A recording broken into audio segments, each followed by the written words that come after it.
look elsewhere. Yeah. So, just tell me a little bit about who you are and where you're from.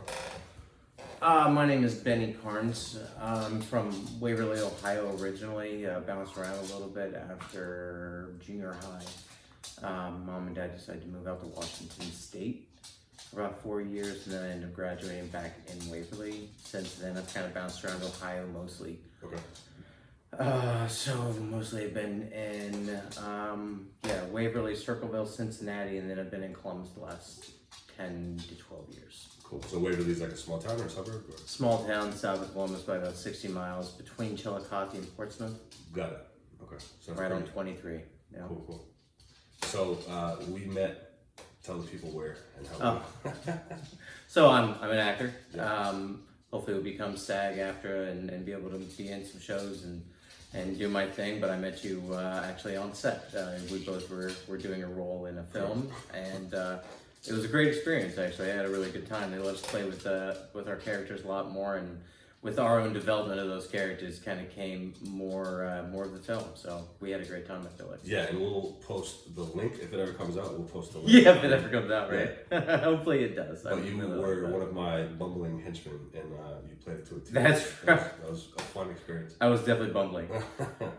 Yeah, I enjoy being on those little projects just because you get so much creative input, and they're so happy for you to be working for free, as they should be. Yeah. That there's just like, they treat you right, and you don't get paid, but they're just super fun. So. Yeah. Well, I would also like to see what it's like on the other side of things, like you've seen before. So it's you're definitely somebody of substance that I want to get to. No, they definitely, on big studio projects, they definitely do not give you any creative input. You have to ask to go to the bathroom, and it's annoying. So how'd you get into acting? Well, to be honest with you, I was serving tables. I was working 2 or 3 jobs awaiting my child, actually. He was coming into the world in the next few months, and I was serving, and somebody stopped me, and it was like a high-end restaurant. They said that they think that I have a really cool look, and that they came from LA, and that I should actually start modeling. And then the modeling thing kind of fell by the wayside pretty quickly, because the fact that I just love the idea of being in front of the camera. Okay.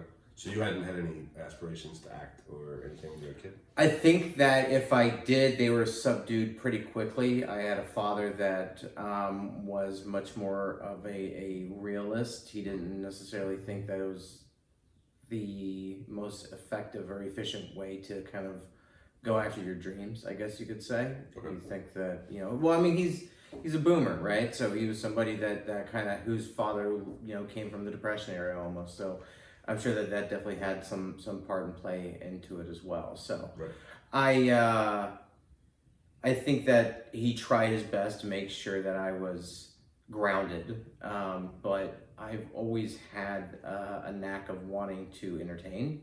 I've always been a respectful class clown is what I used to like to call it. Teachers always liked me. I guess I kind of chimed in at the right times so that they weren't annoyed, but at the same time, it seemed to be, so...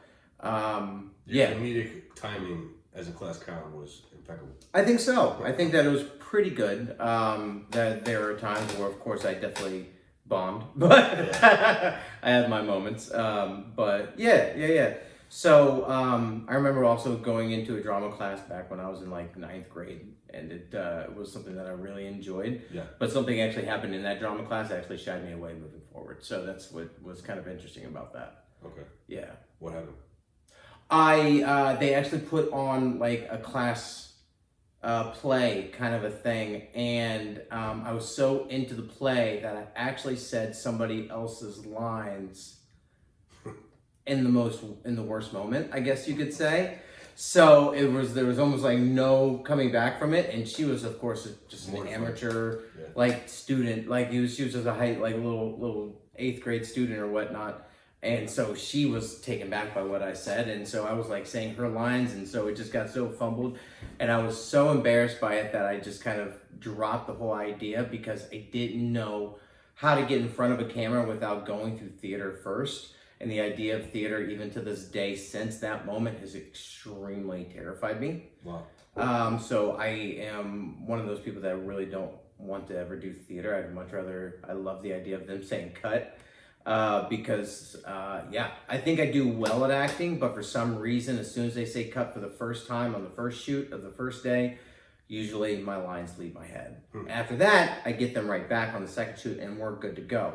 But I think that just kind of comes with time and doing that. But yeah, that's why I would never want to do theater, and that's why I kind of shied away from it, because I had no way of thinking of being able to get in front of a screen without going to theater first. Yeah, to me, it's also sort of there's a certain presence of mind and toughness that you have to be on set with that I think matches. I think the real heroes on a movie set are the crew because of the hours they put in. They're amazing. But I also always feel sort of like second in terms of just like bravery compared to a theater actor.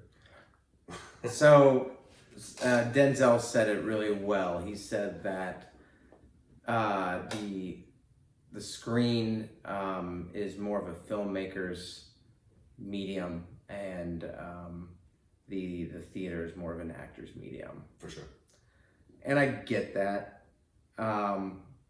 And trust me, it's a very, I'm doing it in a very cowardly way. If we're all being honest. Yeah. But I respect the hell out of For that sure. that idea.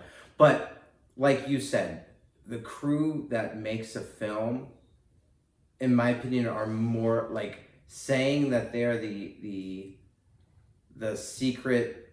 Because they're there for months, the way that a theater actor has to rehearse for months. That crew is there for months, and it's amazing. Right. Yeah, they said that they're like the little engines that could kind of, they're like the secret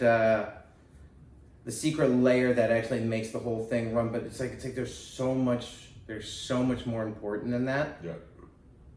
Without any single one of them, it makes everything else so much harder. They say that there's no most important position on a baseball team, because if one of those people are gone, then that leaves such a gap in that area of the field that they're just as needed as the pitcher, right? And to me, it's the exact same thing in terms of crew on a set. You need every single last person for it to run smoothly, for it to be able to, and trust me, I mean, you and I both have been on sets where things didn't run smoothly. We've both been on sets where we had to stay hours after. Yeah. So whenever you get that, I think you're that much more appreciative of those crews that are very professional and very kind at the same time. Mm-hmm. Because all I want to do is make sure that I stay out of their way and please them and just be kind to them, because it's their show. True. It's their show. So tell me how you became a dad and the whole process of, you just mentioned you were waiting tables, about to be a dad. Yeah. Tell me from scratch how it all started. Obviously we know the conception, how that works, but tell me the whole situation. Yeah. I actually had moved to Florida for about 4 or 5 months because of COVID, because I was able to actually work from home. So I decided to move to Florida because I hate winters. For sure. So I actually moved in like November of like 2021. No, 2020. I moved November of 2020, moved down to Florida. Moved back in March or April. So it kind of worked out the way that I wanted to, though when I moved down to Florida, and my company technically didn't know, and they technically lied to get me back. They said that it was kind of against it was kind of against the law kind of a thing. I refinanced houses, and they said that I couldn't be more than like 90 miles away from my home base or something. It was asinine. And then no more than like 6 months later, they were hiring people from California. But there's neither here nor there. I had to move back from Florida. I had just gotten done with a relationship, and I thought that I was going to eventually move back to Florida. Yeah. But when I got back home, I actually met this girl, and it was really interesting because from the jump, I didn't think early on that, like, I thought after the very first conversation that we had over the phone that we weren't going to do anything moving forward. I was like, oh, we're in completely different atmospheres. How we feel about faith, how we feel about like all kinds of things, like where I am in my life, where she is in her life. I was like, she was super nice. It was really cool to meet her. But I was actually to the point where I still wanted to keep in contact with my ex's children. And I even let her know that right then and there. I let her know that I didn't want to get married. I let her know that I was into Christ. I let her know all these different things that were just kind of opposite where she was. And the next morning I got a text message back saying that she was, it was just seemed like a very heartfelt, understanding, comfortable message. So I was like, oh, okay. And what's interesting is that I kind of didn't ever talk to my ex's kids ever again because people move on. You get attached to people, then over time, things end up fading away, and that ends up being the case. So you were in like an informal stepdad role for a while? Yeah, for about a couple months. What's interesting is that I actually met this girl before I moved to Florida. Then I moved to Florida, and I still was kind of in her life and her kid's life, literally. Like, I was making pretty good money, so I was actually able to bring them down for like Thanksgiving and I was able to go back up for Christmas. So I was like around these kids a lot. And they were how old? 3 and 8. Wow. And you were how old? 34, 33, okay. 34. So I was like, this could be it. Like, this could be where I end up. Not a problem. And you liked being around?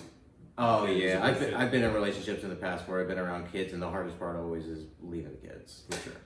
Yeah, I've been around a 2-year-old, and then those kids were 3 and 8, and then my most recent before this relationship with my child, he has a sister who's now 18, and that crushes me. But yeah, so. Come back to Columbus in March or April, meet this girl, have this conversation that I think isn't going to go anywhere. She ends up giving me a really cool message back. We kind of go back and forth for a couple weeks. She seemed super interested. She said later on that she said there was just always something about me that she just couldn't pinpoint. So I guess I was mysterious enough to her to where she wanted to find out what was more about it. And then we met, and we went on a date. We had a great time.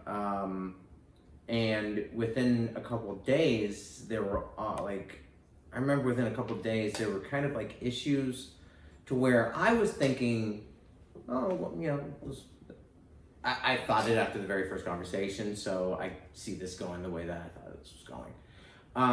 And she would come back, and then we would make up, and we would kind of go through the cycle. It was like volatile from the start, sort of.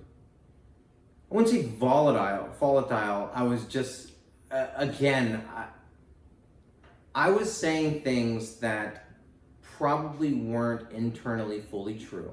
Okay. So I'm not gonna lie, I'm a very transparent person. I probably led her on